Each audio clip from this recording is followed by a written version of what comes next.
Halo, Assalamualaikum warahmatullahi wabarakatuh. Selamat berjumpa kembali dengan saya dalam pelajaran sejarah. Ingat, belajar sejarah itu menyenangkan dan penting dan jangan sekali-sekali meninggalkan sejarah, seperti pidato Bung Karno. Hari ini kita akan membahas tentang proklamasi kemerdekaan Indonesia. Yang akan kita bahas adalah yang pertama mengenai tentang peristiwa di sekitar proklamasi, seperti pembentukan BPUPKI, dan peristiwa seperti peristiwa Dalat Vietnam. Kemudian yang kedua kita akan membahas tentang peristiwa Rengas Dengklok. Ketiga kita akan membahas perumusan naskah proklamasi dan yang keempat peristiwa proklamasi kemerdekaan Indonesia. Tujuan pembelajaran kita kali ini adalah yang pertama menjelaskan tentang peristiwa-peristiwa di sekitar proklamasi. Yang kedua yaitu menganalisis peristiwa Rengas Dengklok. Dan yang ketiga menganalisis peristiwa perumusan naskah teks proklamasi dan proklamasi kemerdekaan Indonesia. Apakah kita sudah siap untuk belajar sejarah? Nah, ketika terjadi Perang Dunia Kedua, Jepang berhadapan dengan sekutu dalam Perang Pasifik atau Perang Asia Timur Raya. Nah, perang ini yang berlangsung ya dari tahun 1939 sampai 1945 yang kita kenal bagian dari Perang Dunia Kedua. Perang Dunia Kedua ini dibagi menjadi Perang Eropa dan juga Perang Pasifik. Nah, pada akhir tahun 1944, kedudukan Jepang dalam Perang Pasifik ini sudah sangat terdesak. Karena pada bulan Juli 1944, Pulau Saipan yang merupakan pulau terbesar dan berada di Kepulauan Mariana Utara, sebagai pulau yang strategis ini jatuh ke tangan Amerika Serikat. Hal ini tentu saja merupakan ancaman langsung terhadap negeri Jepang. Peristiwa-peristiwa di sekitar proklamasi yang pertama adalah pembentukan BPUPKI. Pada tanggal 9 September 1944, Perdana Menteri Jepang Koiso memberikan janji kemerdekaan di kelak kemudian hari kepada rakyat Indonesia. Di kantor-kantor diperbolehkan mengibarkan bendera merah putih berdampingan dengan bendera Jepang. Pada tanggal 1 Maret 1945, Panglima Tentara ke-16 yaitu Jenderal Kumakichi Harada mengumumkan akan dibentuknya Badan Penyelidik Usaha-Usaha Persiapan Kemerdekaan Indonesia atau yang disebut dengan Dokuritsu Junbi Kosakai, yang disingkat sebagai Badan Penyelidik. Nah, BPUPK ini tujuannya adalah mempelajari hal-hal penting mengenai masalah tata pemerintahan sebagai persiapan untuk Indonesia merdeka.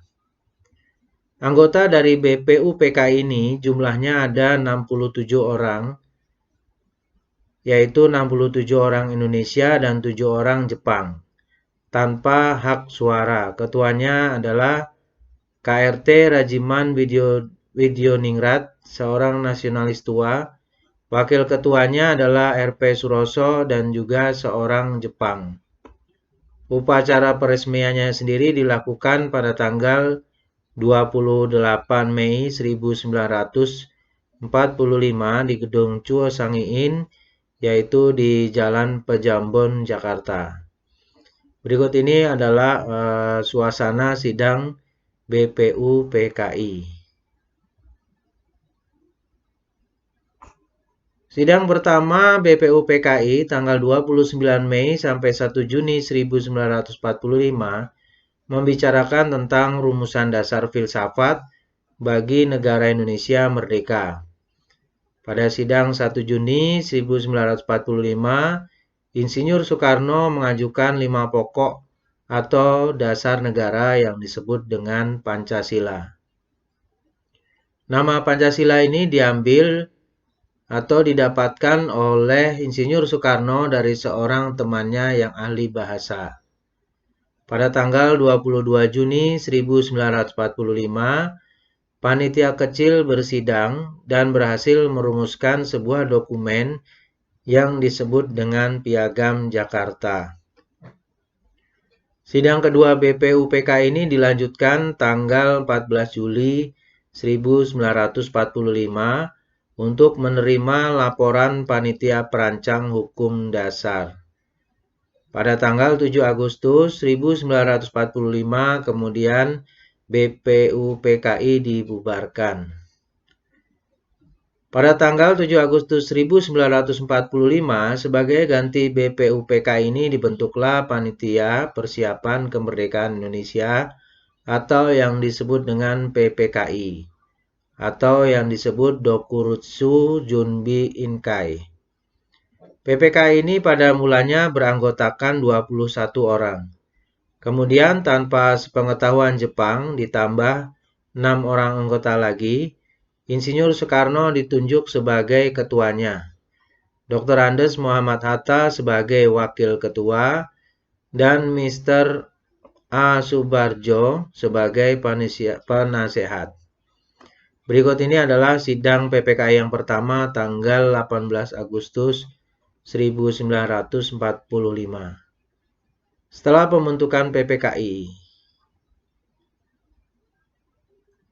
pada tanggal 9 Agustus 1945, tiga tokoh yaitu Insinyur Soekarno, kemudian Dr. Andes Muhammad Hatta, dan Dr. Rajiman Widyodiningrat berangkat ke Dalat, Vietnam Selatan. Atas panggilan Marsekal Darat Terauchi, yaitu Panglima Mandala Asia Tenggara. Dalam pertemuan itu, Terauchi menyampaikan keputusan pemerintah Kemaharajaan Jepang untuk memberikan kemerdekaan kepada Indonesia melalui PPKI. Pada tanggal 6 dan 9 Agustus 1945 terjadi peristiwa, yaitu Amerika Serikat menjatuhkan bom atom di kota Hiroshima dan Nagasaki. Sehingga Jepang kemudian menyerah kepada sekutu tanpa syarat tanggal 14 Agustus 1945. Nah, berita kekalahan Jepang itu didengar oleh golongan muda dari siaran radio BBC London. Keesokan harinya, tanggal 15 Agustus 1945, Soekarno-Hatta tiba kembali di tanah air. Kedatangan mereka diterima oleh Sultan Syahrir. Ia menyarankan agar Insinyur Soekarno segera memproklamasikan kemerdekaan atas nama bangsa Indonesia. Usul tersebut ditolak. Bung Karno berpendapat bahwa proklamasi kemerdekaan Indonesia ini masih akan dibicarakan dalam rapat PPKI tanggal 18 Agustus 1945. Pendapat ini tidak diterima oleh Syahrir dan para pemuda sebab mereka masih berpendirian bahwa PPKI ini adalah badan buatan Jepang. Peristiwa berikutnya yaitu peristiwa Rengas Dengklok. Pada tanggal 15 Agustus 1945, para pemuda mengadakan rapat di ruang laboratorium mikrobiologi di Jalan Pegangsaan Timur yang dipimpin oleh Khairul Saleh dan menghasilkan keputusan mendesak agar Soekarno-Hatta memutuskan hubungan dengan Jepang dan mengadakan musyawarah dengan mereka. Terjadi perbedaan pendapat antara dua golongan, yaitu golongan tua dan golongan muda. Golongan tua diwakili oleh Soekarno-Hatta dan Ahmad Subarjo, yang mengatakan dalam merencanakan proklamasi melalui rapat PPKI.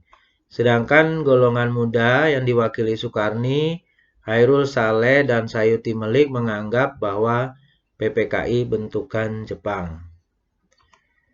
Pada tanggal 16 Agustus atau keesokan harinya pada pukul 4 pagi, Soekarno-Hatta dibawa ke Rengas Dengklok, sebuah kota kecamatan di Kabupaten Karawang di rumah seorang Tionghoa yang bernama Jiao Qiuxiong. untuk menjauhkan mereka dari pengaruh Jepang.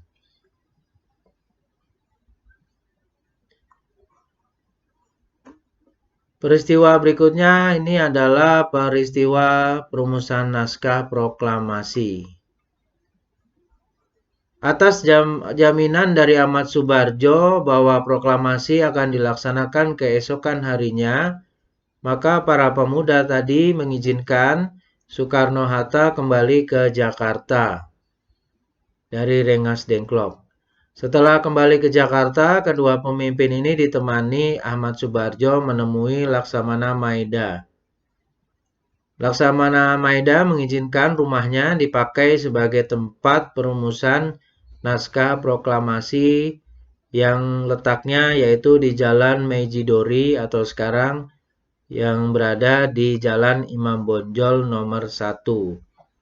Berikut ini adalah rumah dari kediaman Laksamana Maeda yang sekarang menjadi Museum Perumusan Naskah Proklamasi atau Munasprok. Di rumah tersebut ya Soekarno pertama kali ini menulis pernyataan proklamasi, diikuti oleh Ahmad Subarjo menyampaikan kalimat yang menjadi kalimat pertama dalam teks proklamasi tersebut. Kami bangsa Indonesia dengan ini menyatakan kemerdekaan Indonesia. Muhammad Hatta kemudian menambahkan kalimat berikutnya. Hal-hal yang mengenai pemindahan kekuasaan dan lain-lain diselenggarakan dengan cara saksama dan dalam tempo sesingkat-singkatnya. Kemudian Soekarno menuliskan Jakarta 17 bulan 8 tahun 05. Tahun 05 ini adalah tahun Jepang 2605. Wakil-wakil bangsa Indonesia sebagai penutup. Naskah proklamasi ini selesai pukul 4 dini hari. Soekarno mengusulkan semua para pemuda yang hadir menandatangani, tetapi Soekarni mengusulkan cukup ditandatangani oleh Soekarno-Hatta atas nama bangsa Indonesia. Sayuti Melik kemudian mengetip konsep tersebut ya untuk diketik dengan beberapa perubahan. Peristiwa berikutnya adalah peristiwa proklamasi. Pembacaan teks proklamasi dilaksanakan di Jalan Pegangsaan Timur nomor 56 jam 10 pagi di hari Jumat yang dibacakan oleh Soekarno-Hatta. Acara tersebut dihadiri oleh para tokoh pemuda, pergerakan dan juga sejumlah massa. Dilanjutkan dengan pengibaran bendera merah putih yang dijahit oleh Ibu Fatmawati dan sambutan Wali Kota Suwiryo dan Dr. Muwardi. Sebelum membacakan teks proklamasi, Soekarno membacakan pidato singkatnya.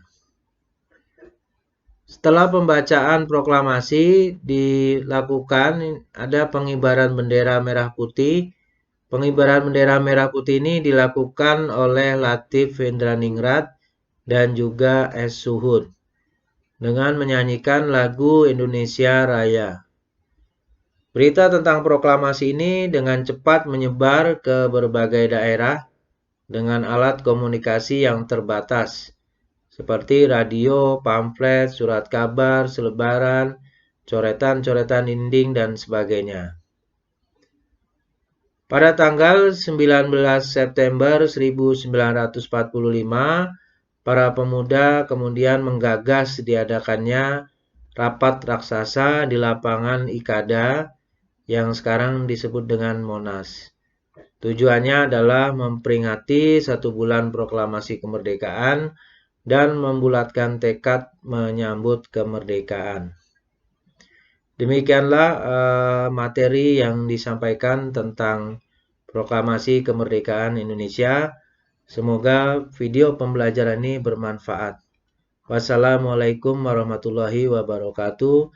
Viva Historia, Historia Magistra Vitae.